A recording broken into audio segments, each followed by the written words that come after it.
Hey guys, welcome to The Liberal Hive Mind, a channel solely focused on exposing the abundant hypocrisy of the left. And of course, here's your meme of the day, brought to you by 5mind.com. Okay, so here we go again. I guess a little momentary victory lap, you could call it. You know, for the last couple of months, the Democrats have been telling us that the world is coming to an end, the sky is falling, an economic recession is now inevitable because of Donald Trump's tariffs. And they've maintained this stance, quite stubbornly, I might add. And so as they dig their heels deeper and deeper into the ground, we get to wait for all the monthly reports, and every month seems to be a victory lap moment, a real I told you so moment. Every single month it turns out there is no runaway inflation, there is no economic recession, there is no massive blowback from tariffs, no, just more evidence pointing to the obvious that Democrats are full of friggin' shit.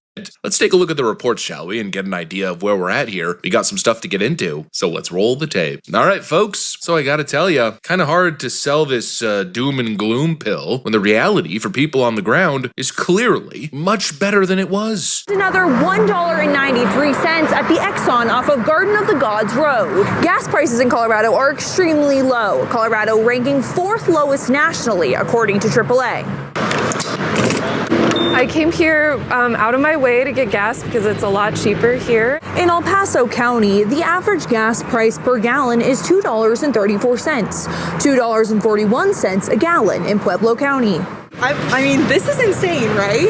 $1.93. $1.93. Gas is $1.93, which is awesome. I can't believe it. I haven't seen these prices since 2021. I don't know. But why are gas prices so low? Refiners are making fuel. Less and less people are driving, drives price down. In other words, there is more supply, but less demand. There's stations in Colorado that are $1.70 a gallon, and you haven't seen that since COVID. That's great for families. That's great for consumers. That's great for Christmas budgets. Especially with the holidays coming up, every bit helps, so. For people who buy gas, they tell me that they hope prices continue to stay this low, or even better, go down in price. You just gotta look at the basic reality on the ground and it's obvious.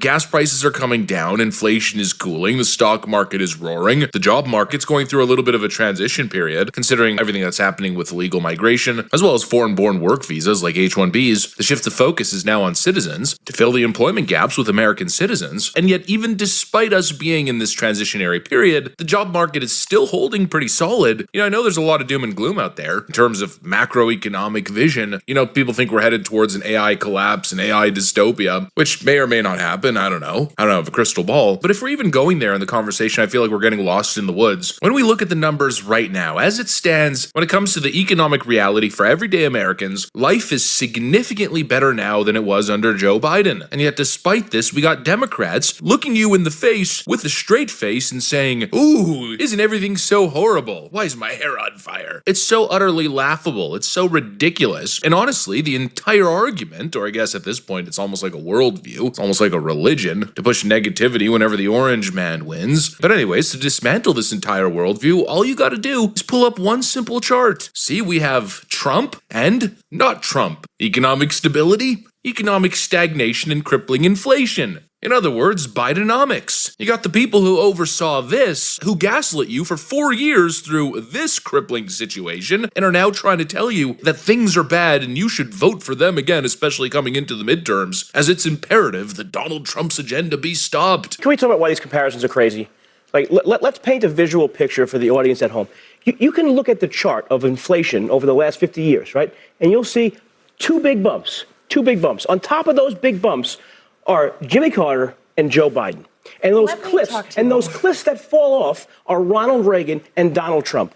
Your dollar is worth 20% less right now today because of 21% CPI inflation under Joe Biden. Your wages are $3,000 less because your average salary and your real American wages went down by $3,000. That's a Joe Biden thing. Two massive inflation disasters in the last 50 years, and both of them under Democrat presidents. Your dollar is now worth 20% less US because of 4 years of Joe Biden. Not to mention, speaking of gas prices earlier, gas prices hit a record high of $5 nationwide under Joe Biden, and that entire time they blamed everybody but themselves. They blamed Vladimir Putin. No, it's his fault. It's the oil companies. It's the greedy corporations. The gaslighting was off the charts. I mean, certainly the war in Ukraine was a problem. It was certainly a factor, but we're going to sit here and pretend as if Joe Biden was not a compounding negative factor. I remember it like it was yesterday. Democrats pushing a policy agenda that kneecapped American energy production. They canceled all kinds of projects, stopped offshore projects, banned drilling on federal lands, and then once the Vladimir Putin situation came in, the war in Ukraine, which added fuel to the fire, did they pivot? Did they reverse course? No, of course not. This is what they did. So President Biden has said with oil prices that he released a strategic petroleum reserve, and that brought down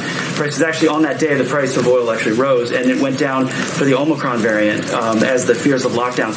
Today, oil prices are $91, more than $91 a barrel. Is there any consideration in the administration to reversing any of the policies or regulations or removing some to encourage more drilling in the U.S. for future demand? Well, let me tell you what we are doing. Of course, we tapped the Strategic Petroleum Reserve. Sometimes that takes some time to be digested into the system. We've also worked with a number of countries around the world to do something similar. We've been engaged with OPEC nation countries about the need for the supply available to meet the demand. We've also called out the record profits made by oil companies, which should not be lost as an issue as consumers are looking at the price that they are paying at the prices they are paying. And then I would also note that you should check with oil companies on whether they are tapping into all of the land leases they have available at their disposal. I don't believe they are. What about encouraging the investment in drilling in other places in the U.S.? Again, I think the president's view is that it is a huge advantage to us to be a leader in the clean energy transition. And over the course of years and decades, we've become a clean energy superpower because ultimately that's not just where the jobs are, it's where the strategic advantage will lie in 10, 20, 30 years.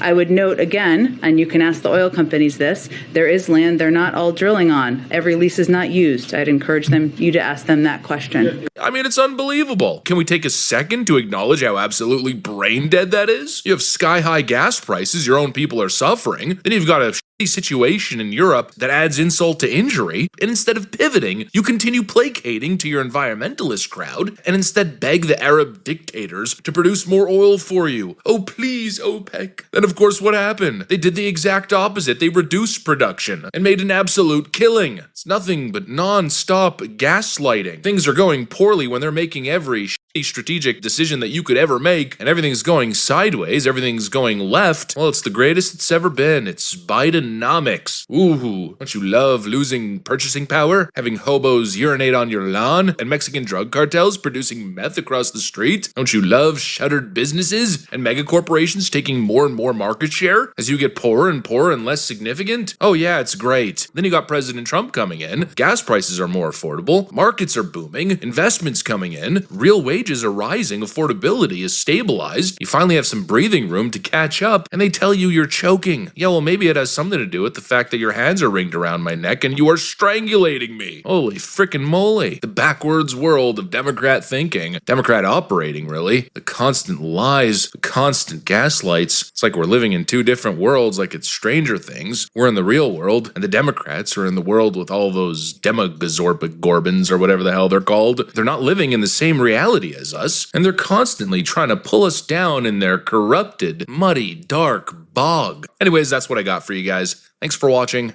and I'll see you on the next one.